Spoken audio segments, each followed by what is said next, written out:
বট খেতে অপছন্দ করে এরকম মানুষ কিন্তু খুব কমই আছে। আর আমাকে যদি বলেন তাহলে তো আমার কাছে অসম্ভব ভালো লাগে। আর আমি হচ্ছে বরাবরই গরুর ভুঁড়ির মধ্যে আলু দিয়ে রান্না করি, ঠিক এইভাবে আলুগুলোকে কিউব কিউব করে কেটে নিই এবং একদম কষানো মাখানো একটা মজাদার তরকারি করে ফেলি। তো ভাজা বটও আমি খাই, বাট ভাজা বটটা আমি বাসাতে সচরাচর খুব কম করি।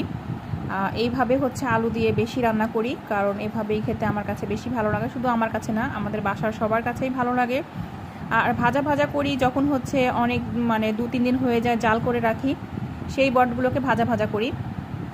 দেখেন আজকে বট দেখে আমার কত খিদা লাগছে।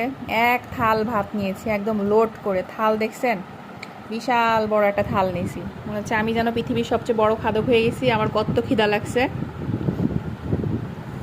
আরে অন্যদিন আমি ভাত রান্না করি, মানে চাউল দেই হচ্ছে 1.5 কোটা করে প্রতিদিনের রান্নাতে, আর যেদিন এই যে গরুর বট রান্না করি সেদিন দেই 2.5 কোটা। তো 2.5 কোটা চাউলের ভাত আমার শেষ হয়ে যায়, ঠিক আছে?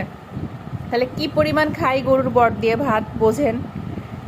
আর এই বট দিয়ে রাতে যখন আবার গরম গরম রুটি খাবো, আহ কি স্বাদ, কি মজা। যারা আমার মতো এই যে বট পাগল মানুষ আছেন একমাত্র তারাই জানেন যে গরুর বট দিয়ে রুটি খাইতে বা গরম গরম ভাত খাইতে কি যে একটা মজা।